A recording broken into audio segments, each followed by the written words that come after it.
नीमच जिले के ग्राम अड़मालिया में पारिवारिक भूमि विवाद अब खून के रिश्ते को भी शर्मसार करने लगा है। बड़े भाई दीनदयाल नागदा ने न केवल अपने छोटे भाई बहनों की जमीन पर जबरन कब्जा किया, बल्कि 90 वर्षीय अपनी ही मां जानीबाई को भी नहीं बख्शा। 8 मई को पुलिस अधीक्षक नीमच को दी गई शिकायत में पीड़ितों जानीबाई, परियागीबाई और राजनारायण नागदा ने बताया कि वर्ष 2014-25 में दर्ज न्यायालय मामला केस नंबर 87-121 में अनुविभागीय अधिकारी एसडीएम नीमच ने 14 जनवरी 2025 को उनके पक्ष में फैसला दिया था।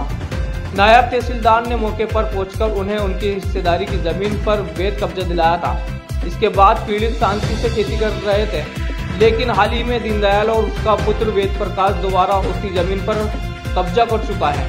विरोध करने पर उन्होंने मां और भाई को गाली गलौज कर जान से मारने की धमकी दी।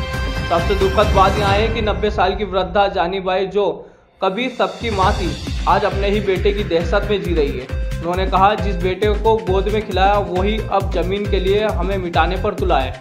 हमें रात को नींद नहीं आती, खेत नहीं जा सकते और अब घर में भी डर लगता है।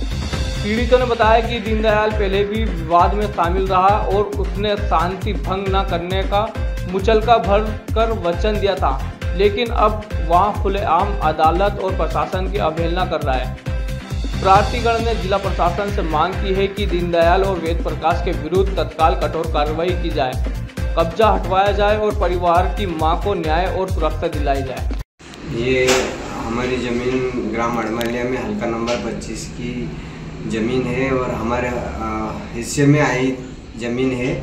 इसमें अनुविभागीय अधिकारी व तहसीलदार महोदय और पटवारी साहब, पुलिस प्रशासन की उपस्थिति में हमने मौके पर कब्जा दिलाया और हम हमारी भूमि पर काबिज थे। इस दौरान हमारे एक भानेज शांत हो गई थी, जो हम उससे कार्य में लगे हुए थे। इस रात का फायदा उठाकर दीनदयाल पिता वेद प्रकाश पिता दीनदयाल ने रात को ट्रैक्टर से खेत हाँक दिया और हम कानून की शरण में आए थे। हमें कानून से न्याय के लिए आए थे और कानून से हमें न्याय भी मिला है। पर जब उनको पूछा गया है कि तुमने क्यों हाँका, तो उन्होंने कहा है कि कौन लोग हैं, कि किसने कब्जा किसने क्या किया? ये दीनदयाल पिता बालमुकुंद और वेद प्रकाश पिता दीनदयाल। क्या लगता है आपका? ये भाई है और भतीजा है। ये इनका कहना है कि तहसीलदार और मतलब अनुविभागीय अधिकारी का खेत थोड़ी का खेत तो हमारा है और पुलिस क्या कर लेगी हमारा।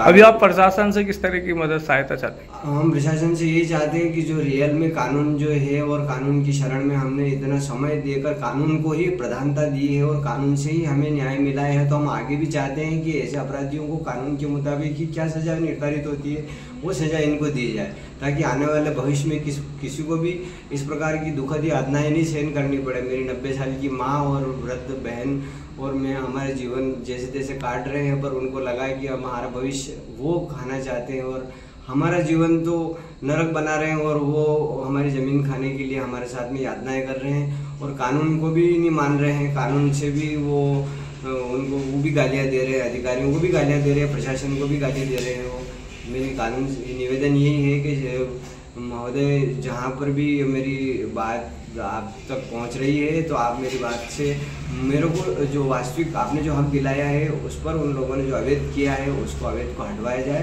और हमारी भूमि वापस मुक्त कराई जाए।